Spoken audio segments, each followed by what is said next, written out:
Ok. Revisão da vida toda, professora Angelita, começando a gravação. Isso aí. Perfeito. Que chique, hoje eu tenho apoio. Tô ficando chiquérrima. Tamo Ainda junto sempre. mais, né? Professor Valdir. Bom, vamos dar início, então. Eu vou pedir, professor, já que o senhor está gravando por aí, para a gente dividir em 2 bloquinhos, para depois poder salvar na plataforma, tá bom?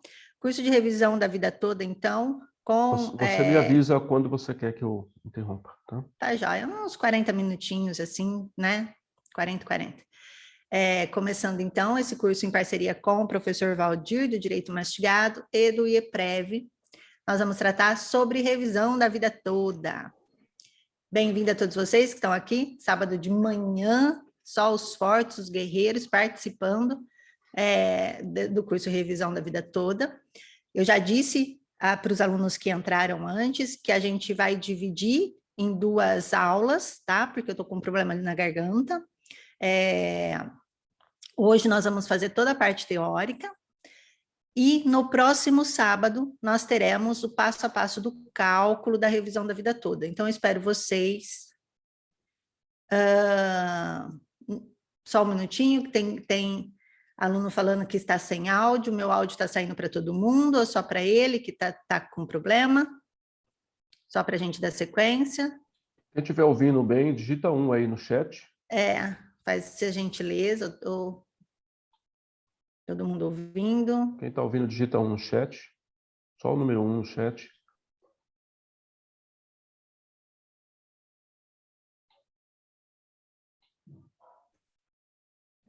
Bom, Ninguém tá está todo mundo ouvindo? ouvindo, Pessoal, quem né? está ouvindo, digita 1 no chat para a gente, por favor, para a gente ter esses retornos, porque senão a gente não consegue ajustar o que precisa.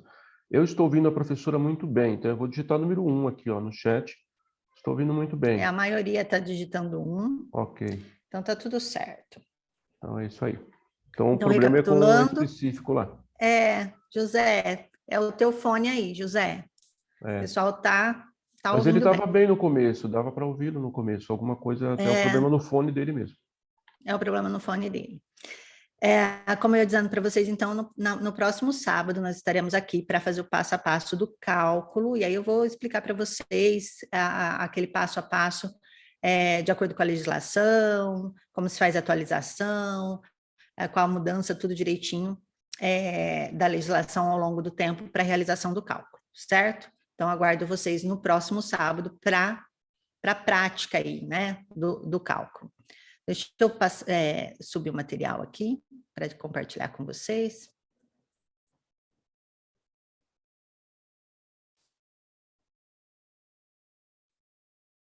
Estão vendo já o material aí, pessoal? Tá tudo certo?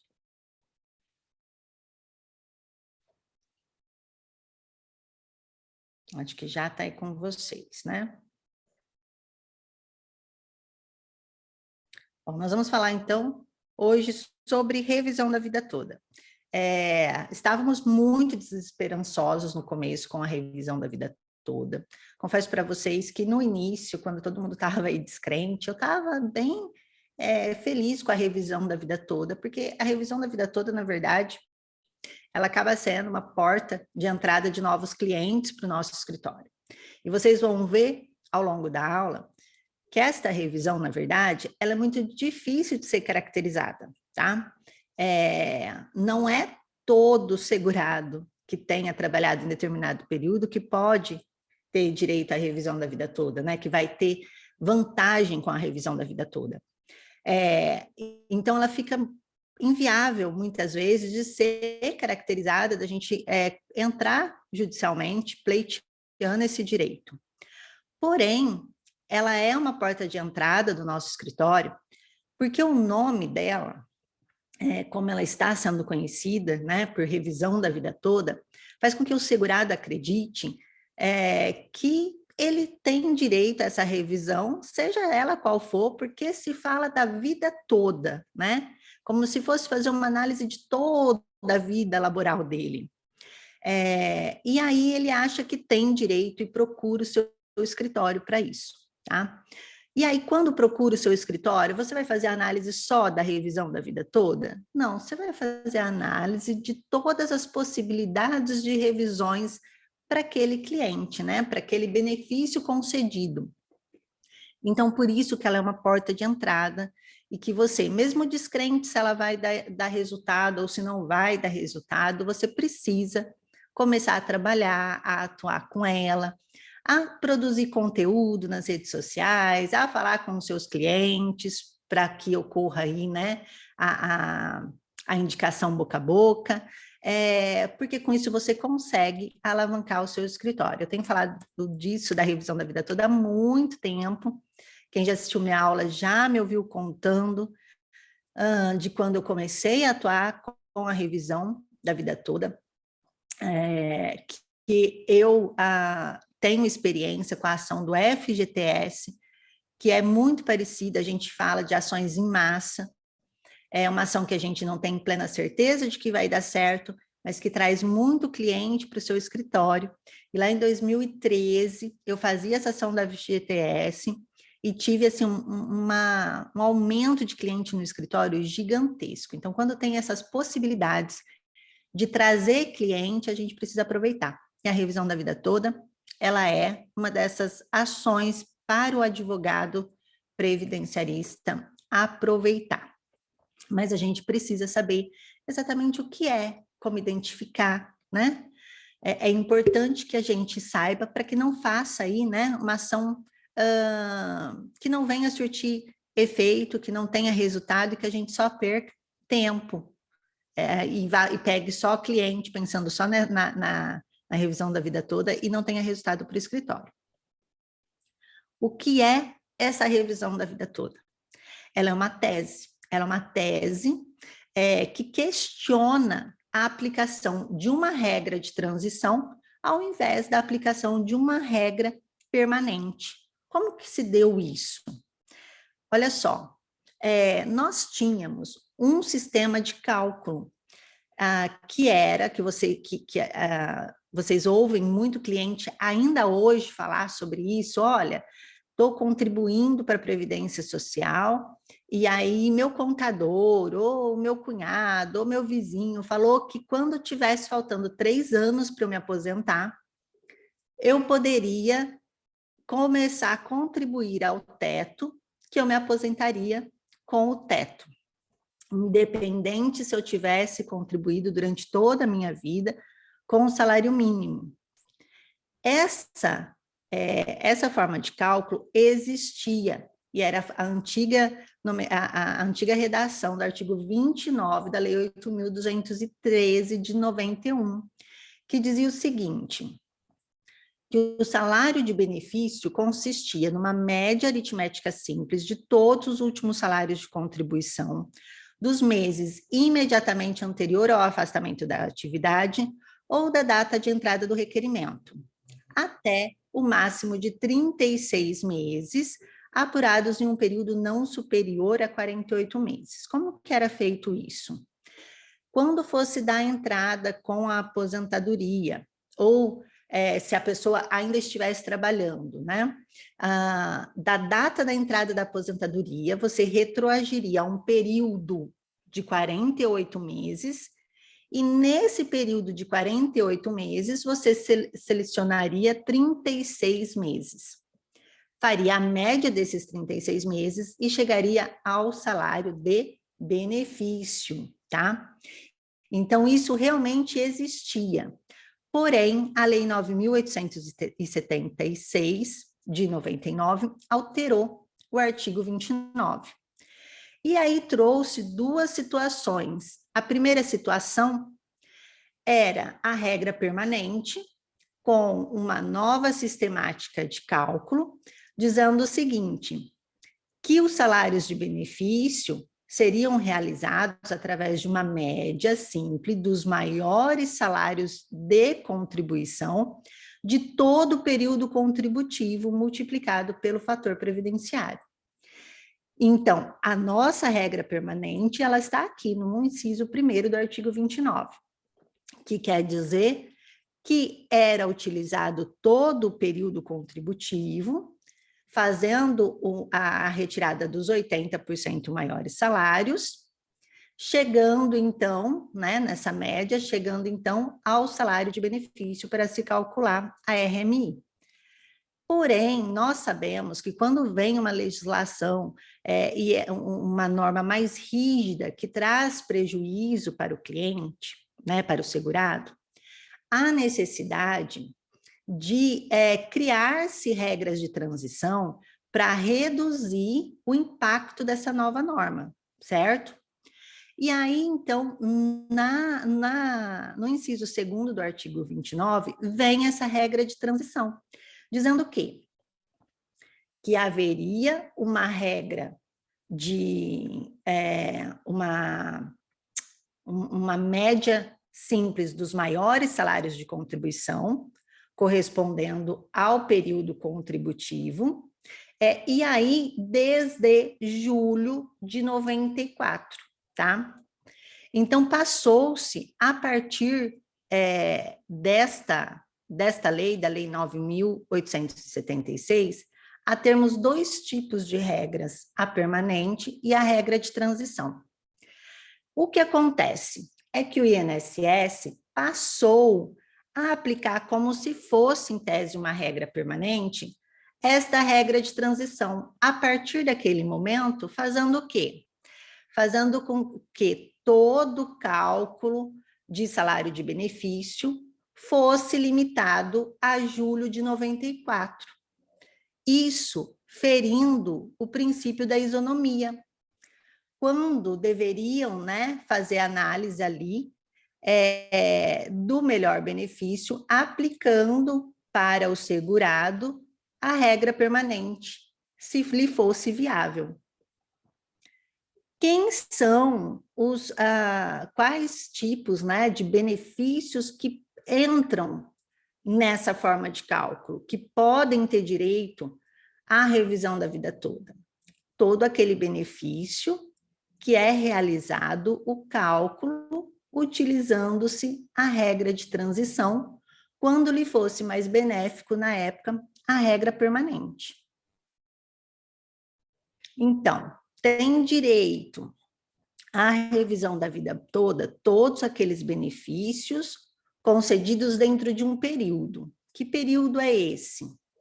Desde a vigência da lei, deixa eu voltar aqui que agora a lei sumiu da minha cabeça, 9.876, desde a vigência da lei 9.876, que aconteceu em 29 de novembro de 99. Até quando? Até 13 de novembro de 2019, que é a data que entra, que começa se torna vigente, né? A reforma da Previdência, a emenda constitucional 103. Então, nós temos esse período de concessão, todo aquele benefício previdenciário que foi concedido entre 29 de novembro de 99 a 13 de novembro de 2019, poderão ter direito à revisão da vida toda. O que a gente precisa analisar, que não é todos, né? Quais? Aqueles que têm vantagem. E para se ter vantagem, normalmente é aqueles que possuem contribuições mais altas anteriores a 94, porque nós vamos incluir esse período dentro do cálculo de salário de benefício, ou ainda para aqueles que depois de 94 começaram a pagar, ter falha no momento de contribuição, né? Pararam de contribuir por algum tempo ou diminuíram o valor da contribuição. Os benefícios que a gente realiza esse sistema de cálculo, essa forma de cálculo de salário, de benefício, para se chegar à RMI, são a aposentadoria por tempo de contribuição, a aposentadoria por idade, a aposentadoria especial, a aposentadoria por invalidez, auxílio acidente, auxílio doença, a pensão por morte. Nós vamos utilizar o cálculo do benefício de aposentadoria anteriormente concedido e o salário maternidade. com relação à decadência. A gente tem que tomar muito cuidado com a decadência. Nós estamos falando de um período de 99 a 2019. Então, vocês concordam comigo que se for 2005, por exemplo, ela já está decadente? Quando acontece a decadência? A decadência ocorre 10 anos depois da concessão do benefício? Não. E a gente precisa entender como se conta a decadência. Incide decadência na revisão da vida toda, por força do artigo 103 da Lei de Benefícios, que fala para a gente o quê? A redação dada pela Lei 10.839 fala para a gente que é de 10 anos o prazo de decadência de todo e qualquer direito ou ação do segurado ou beneficiário para revisão de ato de concessão de benefício, a contar do dia 1º do mês seguinte. Eu quero que vocês guardem isso. Tem alguém com áudio? Aí, obrigada. Pessoal, tem alguém com áudio aberto? Já fechei. Eu quero que vocês guardem isso aqui, ó. Guardem isso. A contar do dia 1º do mês seguinte ao do requerimento da primeira prestação, ao do recebimento da primeira prestação, tá? Quando for o caso do dia em que tomar conhecimento da decisão indeferitória definitiva no âmbito administrativo. Então, pode-se entrar com, pleitear o teu direito aí a uma revisão. A partir do momento que você toma conhecimento da decisão negativa do seu benefício, e a partir do momento que você começará a receber, tá, o benefício. 10 anos, você conta 10 anos para frente, no final desses 10 anos, caiu o seu direito, nós dizemos assim, né?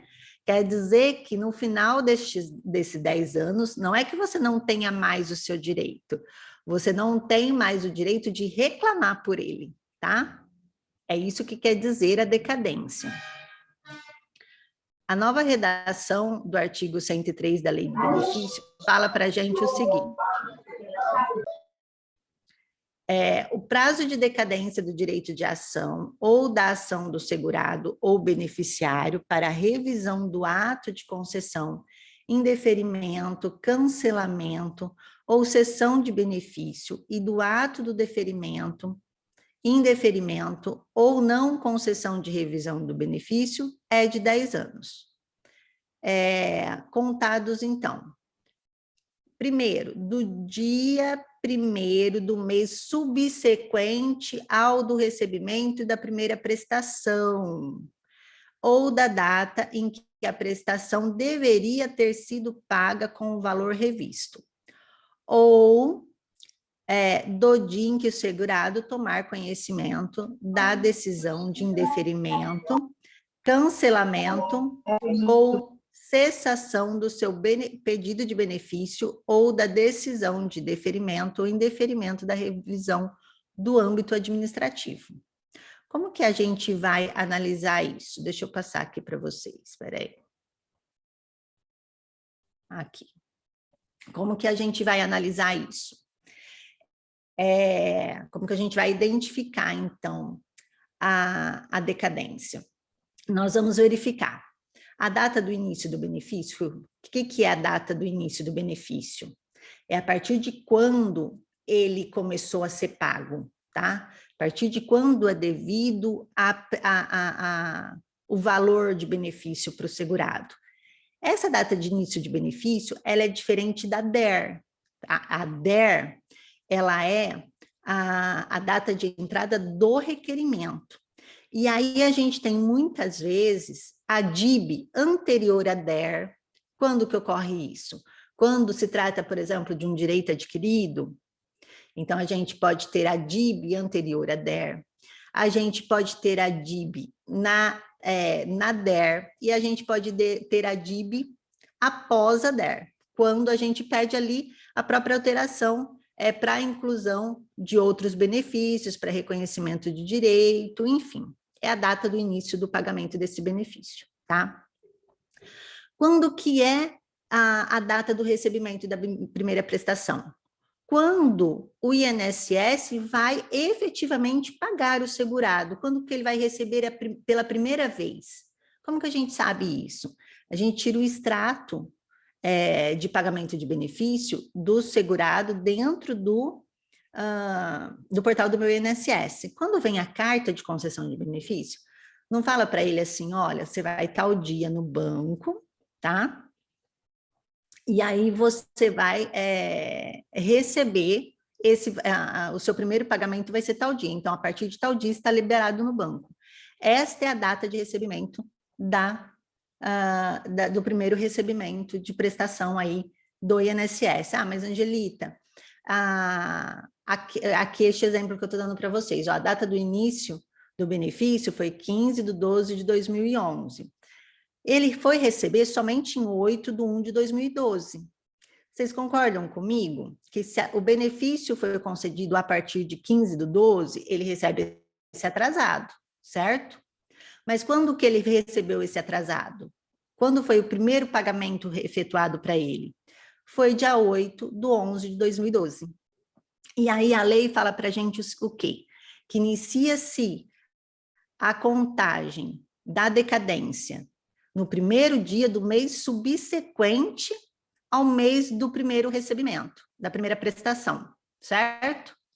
Então, isso quer dizer que nós delimitamos aqui como o primeiro dia, o dia da primeira prestação, dia 8/1, o primeiro dia do mês subsequente é quando? Dia 1/2. Então, dia 1/2/2012, começou a contar o prazo decadencial. 10 anos depois, quando que dá 10 anos depois? 1/2/2022, é isso? Estará decadente o direito de entrar com o pedido, né, de revisão da vida toda, certo? Entenderam como que faz a contagem, a análise aqui da decadência? Vamos voltar lá. Opa! Ficou fora de ordem esse. Tudo bem? Vocês estão me ouvindo bem? Estão me entendendo bem até aqui? Garganta hoje não está ajudando nada, né, gente? A voz já é baixa, rouca ainda. Tá tudo bem, pode continuar que tá tudo bem. Uhum. Perfeito. Mas Quando é perceptível, Pode falando, professor. a garganta, a sua força. Garganta. É perceptível. A força que eu estou fazendo para falar, né? Isso. Daqui a pouquinho já não vai estar falando mais nada, por isso que eu falei que eu vou ter que dividir, porque na parte mais importante do cálculo eu não vou conseguir falar direito com vocês. Tá? Então, vocês conseguiram identificar a decadência, a partir de quando a gente começa a contar essa decadência. Este é o grande problema do advogado, né? De saber identificar um momento em que se inicia a contagem da decadência. E é importantíssimo para que a gente faça aí as ações de revisão. A decadência cabe também no caso de revisão da pensão por morte? A pensão por morte pode fazer o pedido de revisão da vida toda? Pode. E como que a gente conta a decadência? Os beneficiários da pensão por morte têm legitimidade para dar início ao processo de revisão do benefício, originário de titularidade do instituidor, respeitando o prazo decadencial do benefício originário. Então, voltando lá naquela contagem lá da decadência,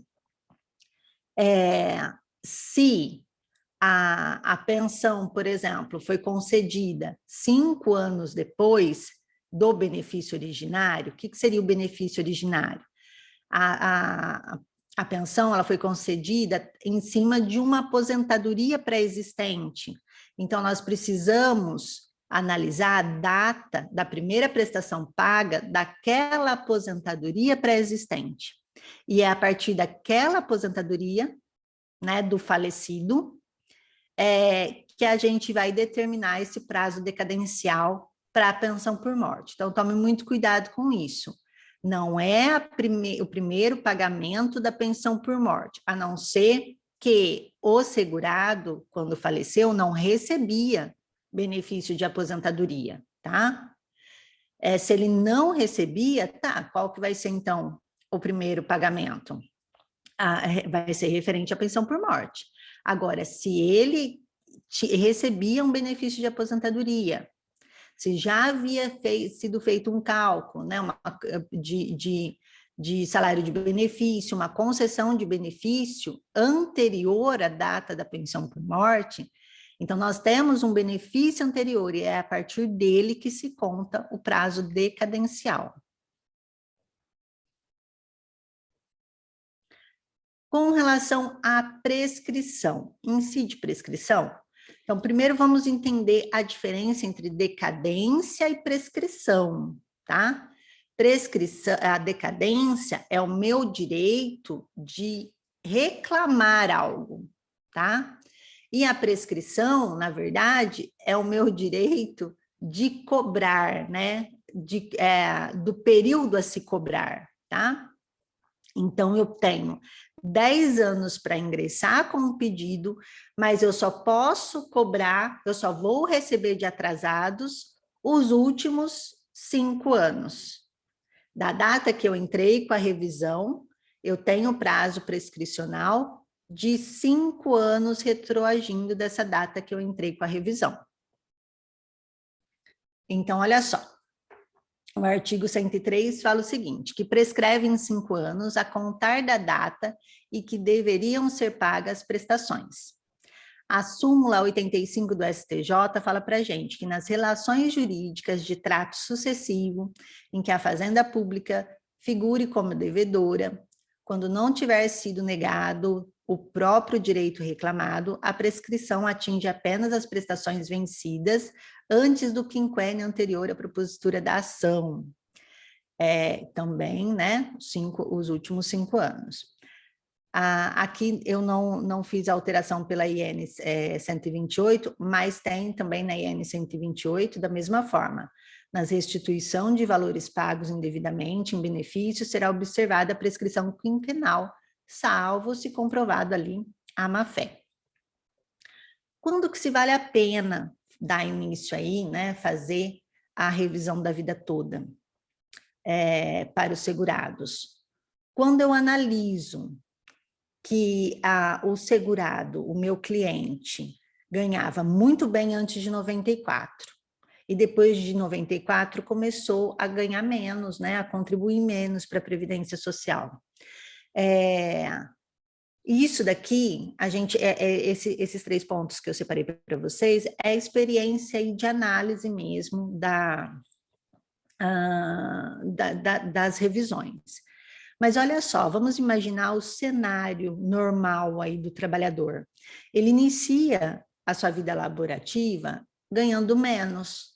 Ele tem menos instrução, ele tem menos experiência, né, no mercado de trabalho, e por isso ele ganha menos. Ao longo dos anos, quando ele vai se aperfeiçoando mais, ganhando mais experiência, estudando mais sobre determinado assunto, o seu salário tende a aumentar.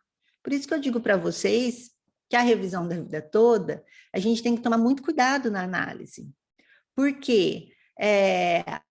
Porque é muito difícil você encontrar alguém que iniciou no mercado de trabalho ganhando muito, né? Ganhando ali no teto, e aí quando foi passando os anos, ele reduziu esse poder contributivo, ele começou a ganhar menos.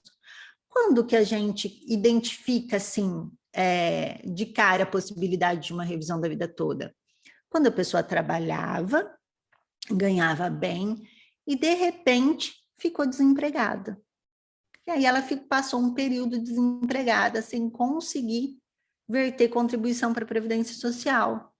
Ela passou um período ali só fazendo bico. Esse pessoal a gente consegue identificar uma revisão da vida toda.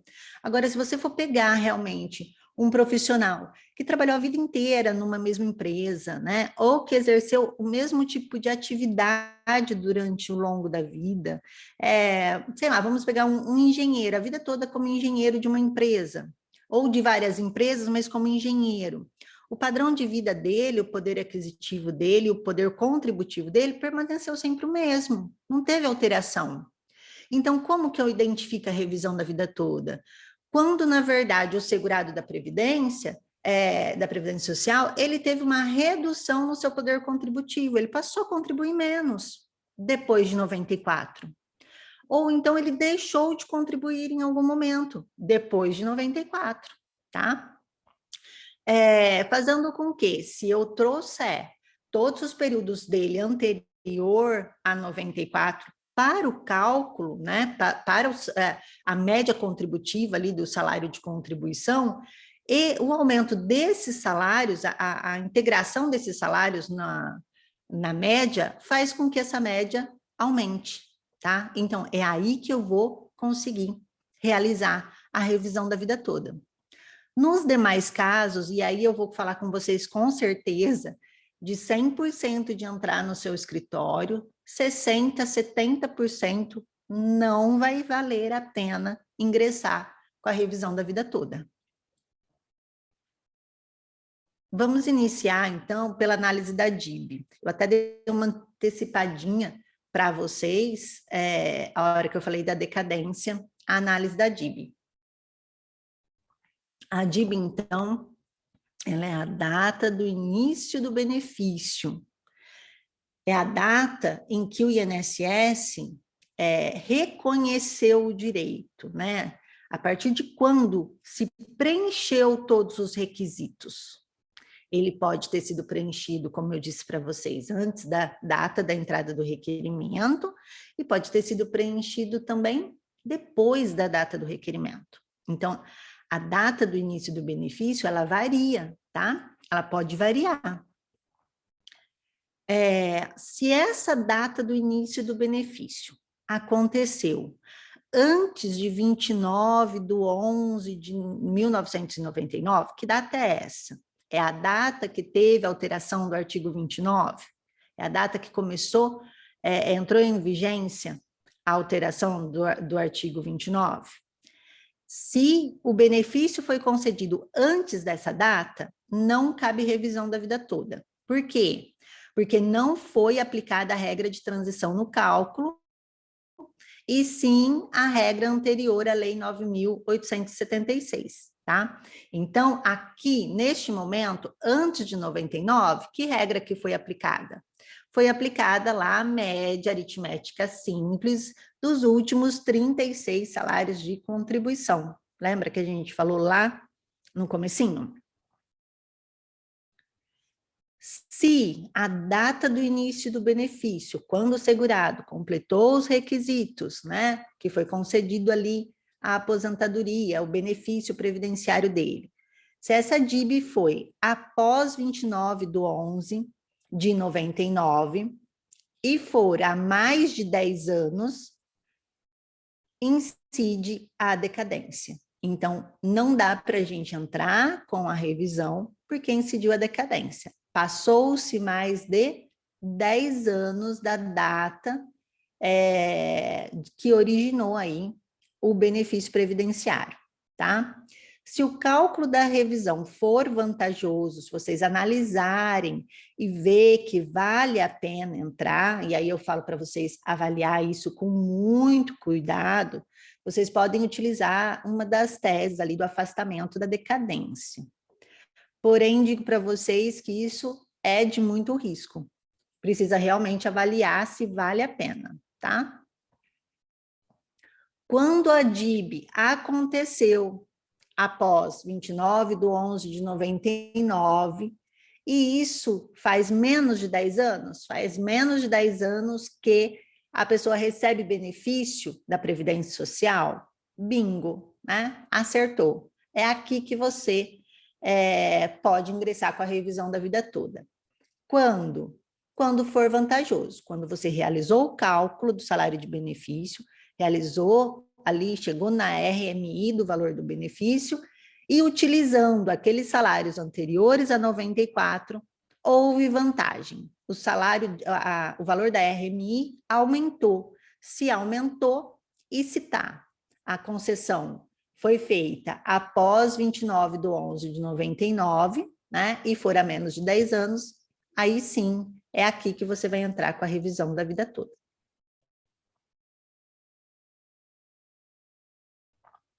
Após 13/11/2019. Que data é essa? É a data que entra em vigência a emenda constitucional 103, que é a reforma da Previdência. Cabe revisão da vida toda para aqueles benefícios concedidos após a emenda constitucional 103? Não cabe. Por quê? Porque a regra permanente da lei 8.000, a regra de transição da lei 8.213, ela foi revogada, tá? E aí, agora entra-se novo sistema de cálculo, existe uma nova fórmula de cálculo, não utilizando mais aquela fórmula de cálculo anterior, ok? Agora a gente não usa mais os 80% maiores salários de benefício, agora a gente usa 100% dos salários de benefício de todo o período contributivo, tá? Então, daí não cabe revisão da vida toda. Tem exceção para esse pessoal que teve benefício concedido após a emenda constitucional? Tem exceção. Quando o cálculo foi feito, né, quando a concessão foi feita, com base no direito adquirido, tá? Aí o que acontece? Na carta de concessão vai constar uma DIB posterior a 13/11/2019, porque a DIB, mas aí você precisa calcular, né, verificar o cálculo do processo administrativo, porque a DIB usada para formar o período base de cálculo foi feito anterior à emenda constitucional 103, tá? Então, a DIB que entrou na base de cálculo, ela é anterior, mesmo que o benefício foi concedido posterior à emenda constitucional 103. Como que a gente se calcula a decadência, então? A gente calcula usando como termo inicial o primeiro dia seguinte ao mês subsequente do recebimento da primeira prestação. Aqui eu já falei para vocês,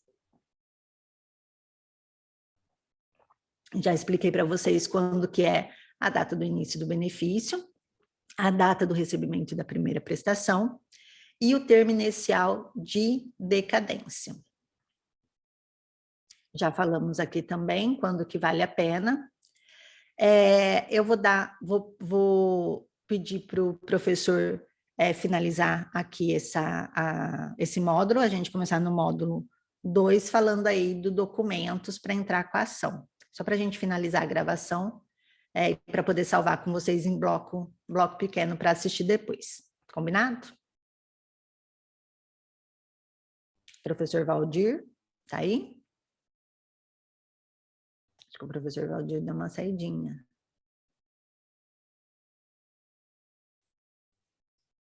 Pessoal, enquanto o professor Valdir volta, diz para mim aí alguma dúvida que vocês têm até esse momento. Tá tudo certinho até agora? Estão entendendo direitinho?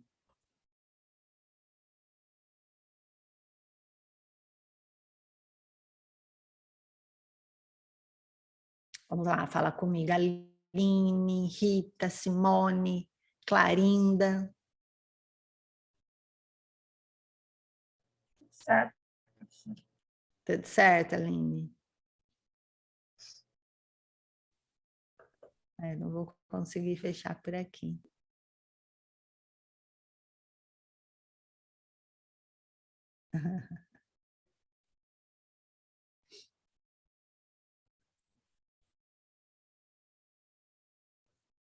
Bom, vamos falando então do documento.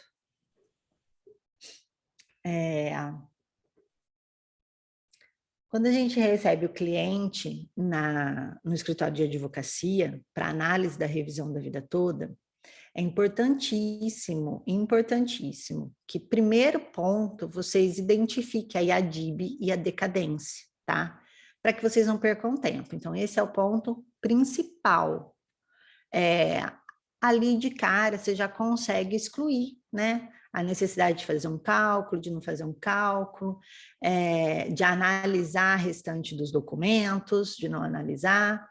Então, aprendam, né? Pratiquem a análise ali da decadência, do cálculo da decadência e a análise ali da data do início do benefício, tá? Então, como eu disse para vocês, data do início do benefício é diferente da data da primeira prestação paga, do primeiro pagamento, certo? Vocês precisam identificar essa diferença. E aí, pessoal, realizar uma entrevista muito detalhada. Por quê? Porque a gente precisa verificar, comparando com o CNIS do cliente, comparando com a carteira de trabalho deste cliente. A gente precisa verificar se foi realmente utilizado todo o período de cálculo trabalhado, se esses valores estavam corretos. Então, eu vou fazer uma análise revisional para ver se encontra algum erro material, para ver se o INSS deixou de fazer alguma análise dentro do período básico de cálculo. Então, dentro do período básico de cálculo, eu vou verificar todas as empresas trabalhadas foram consideradas, todos os salários contribuídos foram realmente considerados, os valores deles estão corretos. Eu já peguei a carta de concessão em que era lançado na época de forma manual. Então, o servidor do INSS lançava os valores de forma manual. E ele esqueceu, durante um período de 12 meses, de colocar um zero. Então, para vocês terem uma noção, aquilo que seria calculado como salário de contribuição, o valor de R$1.000, tirando um zero, caiu para R$100. E aí, levando em consideração um período de 12 meses, olha a diferença que deu no salário básico de cálculo dele, no salário de benefício dele. Então, analise um por um dentro da carta de concessão se foi realizado a inclusão de todos os salários, né? Se estão realmente corretos, se não foi lançado com algum erro, e faz esse comparativo com o CNIS. Importante vocês identificarem também se foi reconhecido algum período especial, se foi reconhecido tempo rural. Esse período anterior a 94, foi utilizado tempo rural? Aquele tempo rural que não há contribuição para a Previdência Social? Verifique se foi utilizado. Por quê? Porque aí não tem contribuição, e aí não vale a pena você voltar, tá? Então, quais documentos você pede na entrevista? A carteira de trabalho, o CNIS para fazer comparativo, e faz aí toda uma entrevista com o segurado para ver se existe o que nós chamamos, por exemplo, de tempos ocultos, né? Tempos que deveriam ter sido incluídos, mas que não foram reconhecidos pelo INSS, porque não consta no sistema do INSS, porque não estava na carteira de trabalho, porque ficou faltando algum documento para ser apresentado. Outra coisa que vocês precisam analisar, quando o INSS tem ali o tempo reconhecido, mas depende de provas para reconhecer o salário de contribuição, cabe ao segurado, né, a nós advogados, fazermos ali a comprovação do real valor contribuído para a Previdência Social. Se a gente não faz isso, o que acontece? O INSS lança como salário mínimo. Então, mesmo que o nosso cliente recebeu a mais que o salário mínimo, nesse período reconhecido como tempo de contribuição, mas sem constar no CNIS os salários contribuídos, o INSS inclui como salário mínimo. E isso faz o quê? Isso faz com que reduza o nosso salário de benefício. Então, prestem atenção nessas situações que podem alterar a RMI, tá? O nosso ponto principal de revisão da vida toda é fazer com que se aumente a RMI do segurado. É que aumente o valor do seu benefício, tá? É importante que você peça, né? Se tiver alguma dúvida ali, se tiver faltando o salário de contribuição e o INSS colocou como mínimo, qualquer situação que cria ali uma dúvida a respeito dos salários contribuídos, faça a solicitação de outras provas desse salário de contribuição, tá? Olerites, ficha financeira, extrato de fundo de garantia. Extrato de fundo de garantia é super importante para comprovação. Oi, uma pergunta. Pode falar, José. Eu tenho essa questão realmente assim no CNIS, de 76 a 78 mais ou menos, constam as empresas, mas não consta nenhuma contribuição, salário de contribuição lá, consta em branco, tá? Então são mais ou menos 2 anos. Nesse caso, eu tenho uma carteira, tá? A carteira somente vale ou é necessário ir atrás da empresa? Infelizmente, não. Por quê? A não ser que essa carteira... a gente fala que a carteira ela é prova, né, perante o INSS, mas eu acho muito temerário a gente falar prova plena perante o INSS, tá, da carteira. Por quê? Em qualquer situação que o servidor possa analisar e declarar que tem dúvida, suscitar alguma dúvida com relação à carteira, ele vai fazer. Então, para que ela seja aceita, ela tem que estar muito íntegra, tem que estar a foto no começo, assinatura, carimbinho, não pode estar rasurada, as folhas não podem estar rasgadas, não pode ter nada na carteira, né? Que faz com que o servidor duvide dela. E aí, mesmo que ela esteja com todas as alterações salariais realizadas, vai ser muito difícil o INSS reconhecer esses salários, essas alterações salariais, tá? Então, a não ser que ela esteja muito impecável.